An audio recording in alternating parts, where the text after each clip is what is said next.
मित्रों, वाणी एक अमोल है, जो कोई बोले जान। ये तराजू तौलिए, तब मुख बाहरियान। मनुष्य को ईश्वर द्वारा दिया गया अनमोल उपहार वाणी है। मनुष्य समाज में विचारों का आदान प्रदान करने के लिए शब्द आवश्यक हैं। यह सब विदित है द्रौपदी द्वारा दुर्योधन को कहे गए कटु वचन। अंधे की औलाद अंधी है, तो उसके मन में ऐसा विष बोया कि महाभारत जैसा महासंग्राम हुआ। वाणी एक महत्वपूर्ण है। शब्द क्या बोले जाते, कहे क्या कहे जाते, इसका महत्व रखता है। मित्रों, भगवान श्री कृष्ण ने गीता में 3 तरह के तप की बात कही है। देह का तप, वाणी का तप, मन का तप। इन तपों में वाणी का तप क्यों जरूरी? वाणी के तप का हमारे जीवन पर बहुत बड़ा महत्व है। वह स्वामी तुलसीदास जी कहते हैं, वाद विवाद स्वाद तजी भजी हरि। हम प्रायः वाद विवाद करके अपने ज्ञान को बखान करते हैं। वाद विवाद में हम सम्मान प्रतिष्ठा पाना चाहते हैं, अपना प्रभुत्व जमाना चाहते हैं।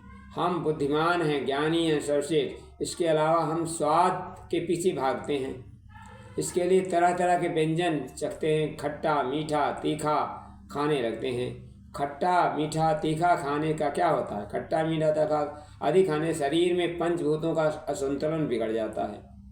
वाद विवाद और स्वाद ग्रहण करने से हमारे किस अंग की सक्रियता आती? जिह्वा की। आजकल जमाने के में किसी दिव्यास्त्र तो मिलते नहीं हैं। जिह्वास्त्र, किसी को भी खरी खोटी सुना दो, किसी को आहत कर दो। जीव बिच्छू का डंक है।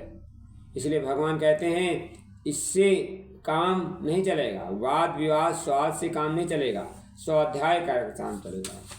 मित्रों, जो उद्वेग न करके प्रिय और हितकारक यथार्थ भाषण तथा वेद शास्त्र में पठन एवं परमेश्वर के नाम जप का अभ्यास है, वही ये वाणी संबंधी तप कहा गया है।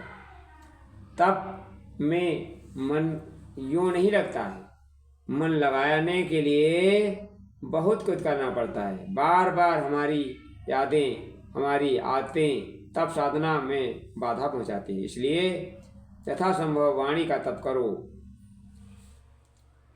कड़वे वचन न बोलो, सत्य वचन बोलो। थोड़ा बोलो, प्रिय बोलो, हितकारी बोलो, वाणी पर संयम रखो। वाणी का प्रयोग भली सोच समझ करना चाहिए, सत्परिणाम मिलते हैं। अन्यथा गलत वाणी प्रयोग से दुष्परिणाम भोगने पड़ते हैं।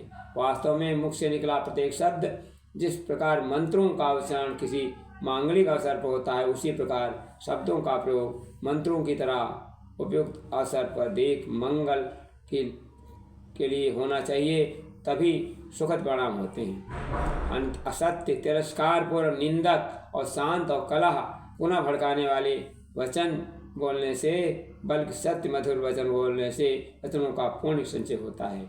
मित्रों, वाणी मानव के व्यक्तित्व का परिचायक है। सत्य सरल मधुर वाणी बोलना चाहिए। मनुष्य जीवन में पूर्णों का उदय मनुष्य की से प्राप्त है। इस जीवन में प्रत्येक पल जीवन के अंतिम पल ईश्वर प्रदत्त वाणी स्वरूप होता है। वाणी का शासन हमारे आत्मिक विकारों और क्रोध, मन, माया, लोभ नियंत्रित करता है।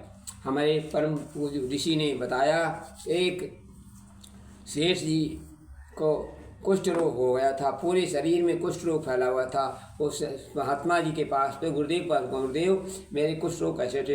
उन्होंने कहा, तुम पूर्व जन्म के कुछ संस्कार के कारण कुष्ठ रोग हो गया है। अतः इसका एक ही उपाय, अगर तुम्हारी कोई निंदा करने लगे तो तुम्हारा कुष्ठ रोग, सारा गांव तुम्हारी निंदा करे तो कुष्ठ रोग हो सकता है, ठीक हो सकता है। तुम उन्होंने कहा इसका क्या उपाय है गुरुदेव? तो कहना कि तुम्हारे बड़े भाई की जो मृत्यु प्रभात हो गए हैं उनकी विधवा को 8 बजे से सायं 8 बजे से रात के 10 बजे तक भागवत कथा का व्याख्यान उनके घर जाकर किया करो। ये आपका सारा गांव आपकी निंदा करेगा, आपका कुष्ठ रोग दूर हो जाए।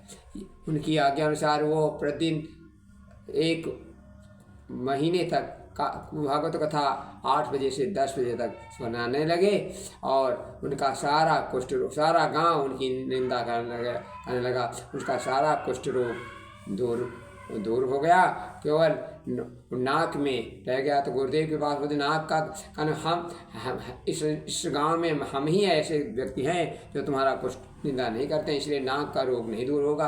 और सारा कहने वाणी ही आपको उच्च मार्ग पहुंचाती है, वाणी से ही हमारा जो निंदा करता है उस निंदा करने वाले को पाप मिलता है और जिसकी निंदा करता है उसको पुण्य मिलता है।